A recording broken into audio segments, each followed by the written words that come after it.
Hello student, good morning. कक्षा 7 हिंदी बसंत भाग 2 का दूसरा पाठ दादी माँ। दादी माँ जो कहानी है वो लेखक शिव प्रसाद सिंह और उनकी दादी माँ के घनिष्ठता नज़दीकियों के बारे में है। यानी जो लेखक की दादी माँ हैं वो दया, ममता और स्नेह की मूर्ति हैं। लेखक ने दादी माँ के प्रेम और समर्पण के बारे में बताया है। दादी माँ परिवार के हर कठिन दौर पर हमेशा उनके साथ एक छाया के रूप में रहती थी। इस कहानी के माध्यम से लेखक ने बड़ों के महत्व को बताया गया है। आपके परिवार में भी आपने देखा होगा कि आपके माता पिता और आपकी दादी दादा अगर आपके घर में हैं तो आपको किसी प्रकार की कोई फिक्र नहीं रहती है। यानी परिवार की सारी जिम्मेदारी उन पर रहती है और वे सारे काम आसानी से पूरा कर लेते हैं। तो उसी प्रकार अब लेखक भी यहाँ पे बड़े हो चुके हैं और वो उन दिनों को याद कर रहे हैं जब वो छोटे थे और दादी माँ उनका बहुत ध्यान रखती थी, ख्याल रखती थी। जब भी वो बीमार पड़ जाते थे और दादी क्या करती थी, उनका बहुत ध्यान रखती थी, बहुत ख्याल रखती थी। इसी प्रकार दादी माँ परिवार की सारी जिम्मेदारियां अपने सर पर उठा लेती थी। तो आप सभी अपनी किताबें अपने सामने खोलेंगे, हिंदी की किताब आप अपने सामने रखिए और दूसरे पाठ में आप जाएंगे दादी माँ और मेरे साथ आगे बढ़ेंगे और इस कहानी का अर्थ समझेंगे। तो लेखक बता रहे हैं कि कमजोरी ही है अपनी, पर सच तो यह है कि जरा सी कठिनाई पड़ते, बीसों गर्मी, बरसात और बसंत देखने के बाद भी मेरा मन सदा नहीं तो प्राय अनमना सा हो जाता है। लेखक क्या कह रहे हैं यहाँ पे कि यह मेरी कमजोरी है कि जरा सी कठिनाई पड़ने पर क्या हो जाता है, मेरा मन प्रायः या अक्सर अनमना हो जाता है, खिन्न हो जाता है, दुखी हो जाता है। हालांकि मैंने अपने जीवन में बीसों गर्मी, यहाँ पे बीसों गर्मी का है, कई गर्मी देखी हैं, बरसात देखी हैं और बसंत देखे हैं। बसंत ऋतु आप जानते हैं। और यानी लेखक यहाँ पे ये बता रहे हैं कि मैंने अपने जीवन में काफ़ी उतार चढ़ाव देखे हैं, बुरे दिन भी देखे हैं, अच्छे दिन भी देखे हैं, लेकिन आज उनके साथ क्या हो रहा है, थोड़ी सी भी कठिनाई पड़ने पर उनका मन अक्सर क्या हो जाता है, खिन्न हो जाता है, वह दुखी हो जाते हैं। मेरे शुभचिंतक मित्र मुंह पर मुझे प्रसन्न करने के लिए आने वाली छुट्टियों की सूचना देते हैं। मेरे शुभचिंतक यानी मेरा भला चाहने वाले मित्र मुंह पर मुझे प्रसन्न करने के लिए आने वाली छुट्टियों की सूचना देते हैं। आने वाली छुट्टियों का तात्पर्य यहाँ पे यह है कि मेरे जो शुभचिंतक हैं, मेरे मित्र हैं, वह मेरे सामने हमेशा यह दिखावा करते हैं कि हम हमेशा तुम्हारे साथ हैं और पीठ पीछे मुझे कमजोर और जरा सी प्रतिकूलता से घबराने वाला कहकर मेरा मजाक उड़ाते हैं। और पीठ पीछे क्या करते हैं, मेरे को कमजोर कहते हैं और जरा सी प्रतिकूलता का अर्थ है यहाँ पे विपरीत, यानी विपरीत समय से घबराने वाला इंसान कहकर मेरा मजाक उड़ाते हैं, मुझे कमजोर साबित करते हैं। मैं सोचता हूं अच्छा अब कभी उन बातों को न सोचूंगा। लेखक कहता है कि मैं सोचता हूं कि अब कभी उन बातों को न सोचूंगा, नहीं सोचूंगा। ठीक है, जाने दो, सोचने से होता ही क्या है। ठीक है, इन बातों को अब जाने दो, छोड़ दो, आखिर सोचने से क्या होता है। पर बरबस मेरी आंखों के सामने शरद की शीत किरणों के समान स्वच्छ, शीतल, किसी की धुंधली छाया नाच नाच उठती है। पर बरबस यानी यहाँ पर कभी कभार मेरी आंखों के सामने क्या होता है? शरद, शरद ऋतु आप जानते हैं, वर्षा ऋतु और जाड़े की ऋतु के बीच का समय। शरद की शीत किरणें, शीत का अर्थ है ठंडी किरणें, के समान स्वच्छ, स्वच्छ साफ शीतल ठंडी, किसी की धुंधली छाया नाच उठती है। कभी कभार मेरी आंखों के सामने किसी की साफ ठंडी और धुंधली छाया नाच उठती है, यानी लेखक की दादी की छाया उनकी आंखों के सामने दिखती है। मुझे लगता है जैसे क्वार के दिन आ गए हैं। लेखक बता रहा है कि अब मुझे यह लग रहा है कि क्वार के दिन, क्वार का अर्थ है यहाँ पे आश्विन का महीना। मेरे गांव के चारों ओर पानी ही पानी हिलोरें ले रहा है। लेखक बता रहे हैं मेरे गांव के चारों ओर पानी ही पानी हिलोरें ले रहा है। पानी ही पानी, हिलोरें का अर्थ है लहरदार होना। पानी क्या हो रहा है? लहरदार होकर आगे बढ़ रहा है। दूर के सिवान से बहकर आए हुए मोथा और साई की अधगली घासें। दूर के सिवान यानी दूर के सिवान का अर्थ है यहाँ पे सीमावर्ती गांव। दूर जो सीमावर्ती गांव हैं वहां से बहकर आए हुए मोथा और साई, ये एक घास का नाम है। कि अधगली, आधी गली हुई घासें। पानी में लगातार अगर घास रहेगी तो क्या होगा? वो सड़ जाएंगी, आधी गल जाएंगी, तो उसे अधगली कहा गया है। घेऊर और वन प्याज की जड़ें, ये जो जड़ें होती हैं घेऊर और वन प्याज, इनकी जड़ें तथा नाना प्रकार की बरसाती घासों के बीज, तथा विभिन्न प्रकार की बरसाती घासों के बीज सूरज की गर्मी में खौलते हुए पानी में सड़कर एक विचित्र गंध छोड़ रहे हैं। क्या कर रहे हैं? ये सूरज की गर्मी में, सूरज की गर्मी जब पड़ती है और उस पानी में, उस खौलते हुए पानी में यह जब सड़ते हैं तो एक विचित्र गंध, एक बदबू छोड़ रहे हैं। रास्तों में कीचड़ सूख गया है। वर्षा ऋतु अब समाप्त हो चुकी है तो रास्तों का कीचड़ भी अब क्या हो गया है? सूख गया है। और गांव के लड़के किनारों पर झाग भरे जलाशयों में धमाके से कूद रहे हैं। क्या कर रहे हैं गांव के लड़के? किनारों पर झाग भरे जलाशय, जब बरसात का पानी तालाबों में भर जाता है तो उनमें एक झाग भी भरता है, आपने देखा होगा, झाग भर जाता है, साबुन की तरह उसमें झाग भर जाता है। उन जलाशयों में, तालाबों में धमाके से कूद रहे हैं। गांव में आपने भी अक्सर देखा होगा, जो गांव के लड़के हैं वो भी क्या करते हैं? ऐसे ही छोटे तालाबों में, पोखरों में क्या करते हैं? कूदते हैं, नहाते हैं। अपने अपने मौसम की अपनी अपनी बातें होती हैं। लेखक बता रहे हैं कि अपनी अपने मौसम की अपनी अपनी विशेषताएं होती हैं, अपनी अपनी बातें होती हैं। आषाढ़ में आम और जामुन न मिले चिंता नहीं। लेखक बता रहे हैं कि अगर आषाढ़ के महीने में आम और जामुन न मिले तो चिंता की कोई बात नहीं। अघन में चिवड़ा और गुड़ न मिले, अघन के महीने में अगर चिवड़ा और गुड़ न मिले तो दुख नहीं, दुख की कोई बात नहीं है। चैत के दिनों में लाई, लाई एक प्रकार से धान और बाजरे को भूनकर बनाया गया खाद्य पदार्थ है। अगर उसके साथ गुड़ की पट्टी न मिले तो अफसोस नहीं। पर क्वार के दिनों में इस गंधपूर्ण झाग भरे जल में कूदना न हो तो बड़ा बुरा मालूम होता है। लेखक बता रहे हैं अगर ये चीजें हमें ना मिले तो उसका कोई अफसोस नहीं, पर क्वार के दिनों, आश्विन के दिनों में अगर इस गंधपूर्ण, इस बदबू से भरे, झाग भरे पानी में अगर हम ना कूदें तो ये हमें बड़ा बुरा मालूम होता है। आगे बता रहे हैं मैं भीतर हुड़क रहा था, अंदर ही अंदर क्या हो रहा था? तड़प रहा था। दो एक दिन ही तो कूद सका था, मैं केवल एक दो दिन ही तो उस पानी में कूद सका था। नहा धोकर बीमार हो गया।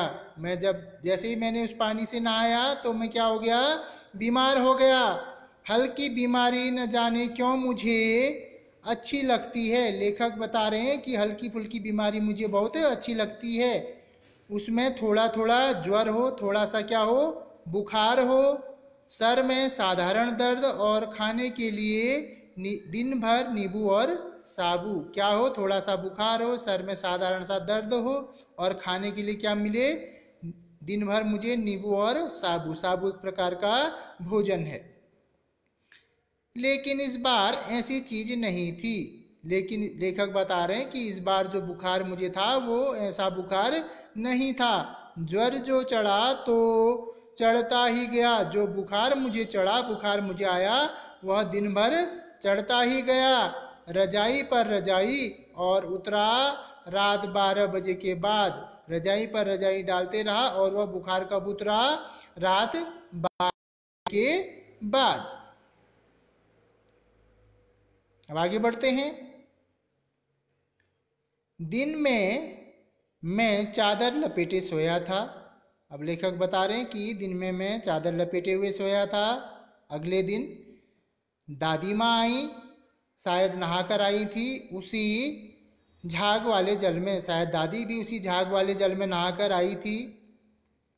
पतले दुबले स्नेह सने शरीर पर सफेद किनारीहीन धोती, यानी पतला दुबला उनका शरीर, स्नेह सने शरीर पर। स्नेह मतलब ममता से भरा हुआ शरीर पर सफेद किनारीहीन धोती पहनी थी उन्होंने। सफेद किनारीहीन एक धोती पहनी थी।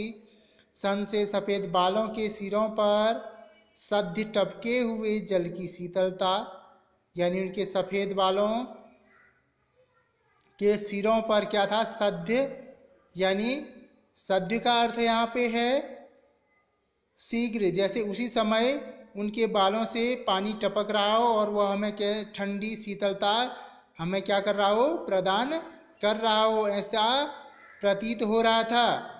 आते ही उन्होंने सर पेट छुए। दादी ने क्या किए? जैसे ही वो मेरे पास आई, उन्होंने मेरा सर छुआ और पेट छुआ। आंचल की गांठ खोल किसी अदृश्य शक्तिधारी के चबूतरे की मिट्टी मुंह में डाली। अपनी आंचल की गांठ खोली और क्या किया? किसी अदृश्य शक्तिधारी, अदृश्य मतलब जो दिखाई नहीं देती है, शक्तिधारी के चबूतरे की मिट्टी मुंह में डाली। हमारे गांव में भी बहुत सारे लोग क्या करते हैं? राख लगाते हैं, आपने देखा होगा। आपके माथे पे उसका टीका लगाते हैं और आपको खिलाते भी हैं उसको। कहते हैं कि इसमें कुछ मंत्र डाले हैं और मंत्र शक्ति है इसमें, तभी उसको शक्तिधारी कहा गया है। तो दादी भी इन चीज़ों पर बहुत विश्वास करती थी। और क्या किया उसने? अपनी गांठ से खोला, उस गांठ से अपनी गांठ खोली और अदृश्य शक्तिधारी के चबूतरे की मिट्टी मुंह में डाली और माथे पर लगाई। दिन रात चारपाई के पास बैठी रहती दादी माँ। जब मैं बीमार पड़ा तो क्या करती? दिन रात चारपाई के पास बैठी रहती। कभी पंखा झलती, पंखा लगाती, कभी जलते हुए हाथ पैर कपड़े से सहलाती। यानी जलते हुए जो हाथों की गर्मी है, जलना का अर्थ है यहाँ पे जो हाथों में उनकी गर्मी है, जो बुखार उनको आया है, उन हाथ पैरों को क्या करती? अपने कपड़े से सहलाती। सर पर दालचीनी का लेप करती। पुराने नुस्खे दादी के पास बहुत थे, तो क्या करती? दालचीनी का भी लेप करती। और 20 बार छू छू कर ज्वर का अनुमान करती। और कई बार मेरे माथे को छूती और बुखार का अनुमान लगाती कि अब कितना बुखार है। हांडी में पानी आया कि नहीं, मटके में पानी आया कि नहीं, इस बात की दादी को चिंता रहती थी। उसे पीपल की छाल से छौंका कि नहीं, उस मटके में जो पानी है उसको पीपल की छाल से छौंका कि नहीं, इस बात का ध्यान भी दादी रखती थी। खिचड़ी में मूंग की दाल एकदम मिल तो गई है, जो खिचड़ी बनाई है उसमें मूंग की दाल एकदम से गली नहीं या मिली नहीं, इस बात का भी ध्यान दादी को रहता था। कोई बीमार के घर में सीधे बाहर से आकर तो दादी को इस बात का भी ध्यान रहता था कि कोई बीमार के घर में सीधे बाहर से आकर तो नहीं चला गया। आदि लाखों प्रश्न पूछ पूछ कर घर वालों को परेशान कर देती। कई लाखों हजारों प्रश्न रोज के पूछती और घर वालों को क्या कर देती थी? परेशान कर देती थी, क्योंकि दादी को लापरवाही बिल्कुल भी पसंद नहीं थी। आगे बढ़ते हैं। दादी माँ को गवई गांव की 50 किस्म की दवाओं के नाम याद थे। दादी माँ को जो गवई गांव है, अपने गांव की 50 किस्मों की दवाओं के नाम याद थे। यानी जहाँ पर जो बीमारी होती है उसमें कौन सी दवा दी जाती है, उनके नाम दादी को याद थे। गांव में कोई बीमार होता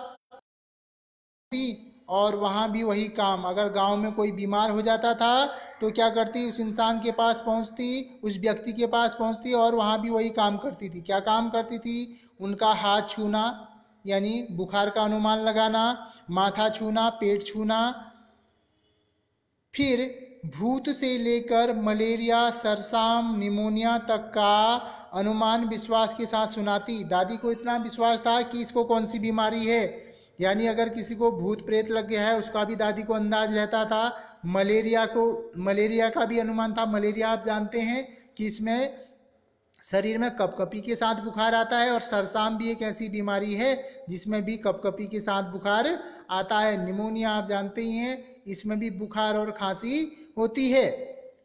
और इनका अनुमान दादी को बहुत अच्छी तरीके से था, बहुत विश्वास के साथ बताती थी कि इस इंसान को यह बीमारी हो गई है। महामारी और विसूचिका के दिनों में रोज सवेरे उठकर स्नान के बाद लवंग और गुड़ मिश्रित जलधार, गुग्गल और धूप। और क्या करती थी, अगर कभी महामारी और विसूचिका, महामारी एक ऐसी बीमारी जो एक स्थान पर ही रहती है, एक ऐसा रोग एक स्थान पर रहता है और दूसरे व्यक्ति के माध्यम से वह दूसरी जगह पहुंचता है। जैसे इस समय पूरे विश्व में कौन सी बीमारी आई है?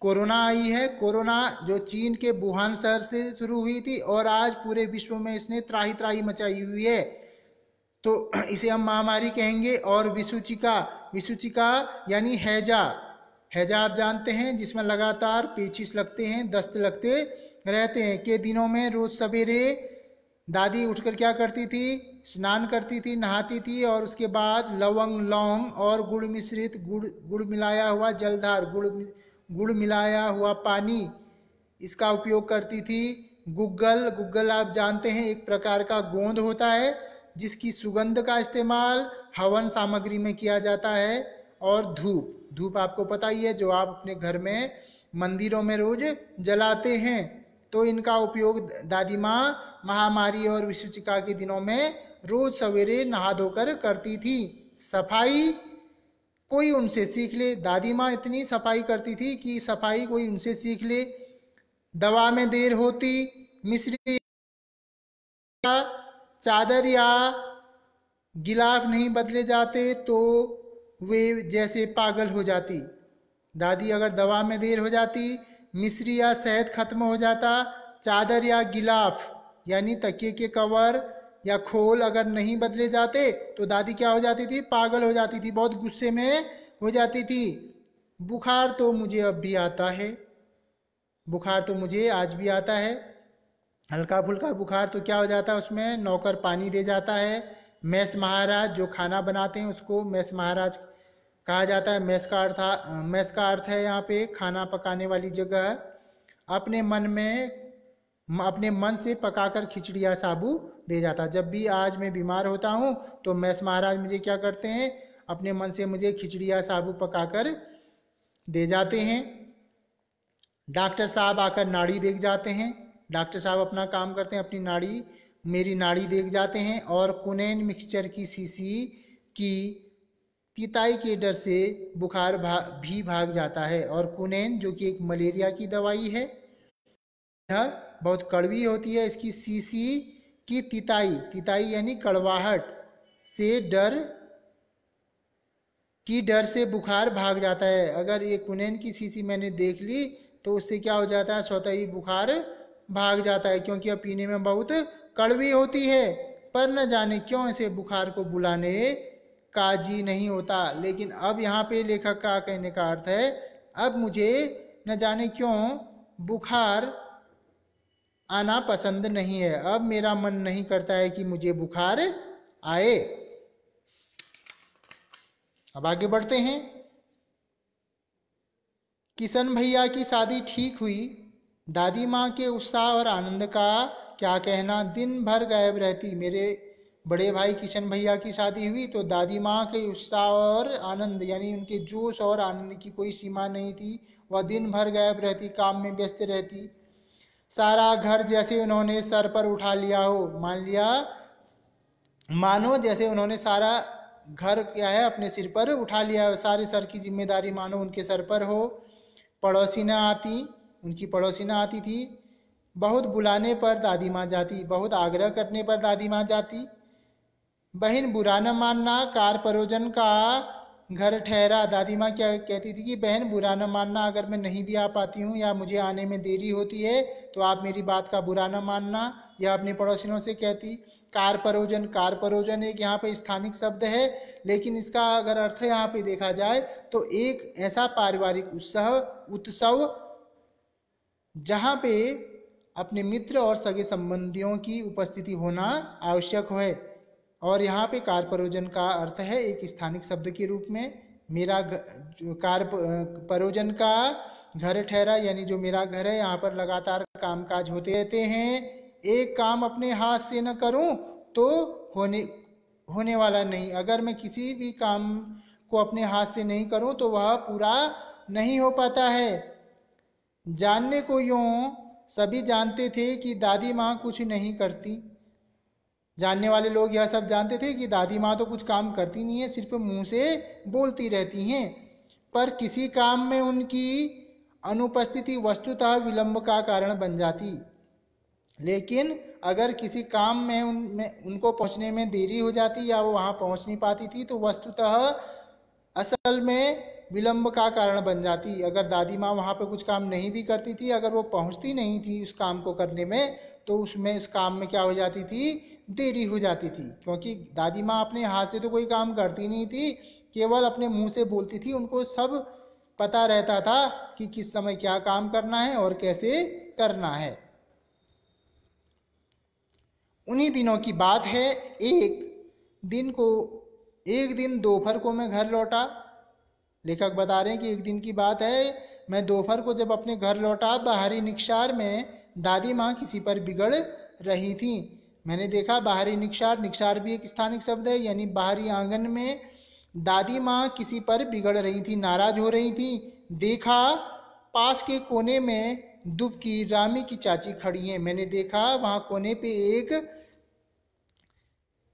कौन खड़ी हैं, रामी की चाची खड़ी हैं। वह दुबकी यानी डर से छुपी हुई थी एक कोने में। वहां पे दादी माँ क्या कह रही है, सो न होगा धन्नो, रुपये मई सूद के आज दे दे। दादी ने कहा सो न होगा, ठीक नहीं होगा धन्नो, आज जो मुझे तू मेरे से रुपये लेके गई है वो मुझे ब्याज के साथ आज मुझे लौटा दे। सूद का अर्थ होता है ब्याज। तेरी आंख में तो शर्म है नहीं, दादी माँ बता रही है कि तेरी आंखों में तो शर्म है नहीं, तुम्हें तो सिर्फ पैसे चाहिए और उसको लौटाने का तुम नाम नहीं लेते हो। मांगने के समय कैसी आई थी, जिस समय तुझे पैसों की जरूरत थी उस समय तू कैसे आई थी, कैसे बार बार तूने मेरे से आग्रह किया, निवेदन किया कि मुझे पैसे दे दो। पैरों पर नाक रगड़ती फिरी और मेरे पैरों पर अपनी नाक रगड़ती फिरी। नाक रगड़ना एक मुहावरा है यहाँ पे, बार बार आग्रह करना, विनती करना। किसी ने एक पाई भी न दी। तू कितने लोगों के पास गई और कितने के पैरों पर तूने अपनी नाक रगड़ी, लेकिन तुझे किसी ने भी एक पैसा नहीं दिया। अब लगी है आजकल करने। अब कहती है कि आजकल मैं दूंगी, आज दूंगी, कल दूंगी, फसल में दूंगी, फसल में दूंगी। ये क्या बहाने हैं तेरे। कहती है कि आज दूंगी, कल दूंगी, अब जब फसल होगी तब दूंगी। अब क्या तेरी खातिर दूसरी फसल कटेगी, तू आखिर मेरा पैसा कब लौटाएगी। तूने कहा था कि मैं आज दूंगी, कल दूंगी और जब फसल हो जाएगी तब दूंगी। अब क्या तेरे लिए दूसरी फसल कटेगी, तब जाके तू मेरा पैसा लौटाएगी। तो इस भाग में हम आज यहाँ तक आपको पढ़ाएंगे। अगले भाग में हम आगे बढ़ेंगे और इस पाठ को समाप्त करेंगे। तो यहाँ पर लेखक और उसकी दादी की घनिष्ठता की बात यहाँ पर की गई है और यहाँ पर बहुत सारे स्थानिक शब्दों का उपयोग भी किया गया है। तो अगले भाग में हम इस पाठ को पूरा करेंगे और उसके बाद पार्ट 1 और पार्ट 2 के प्रश्न उत्तर आपको कॉपी में कराएंगे।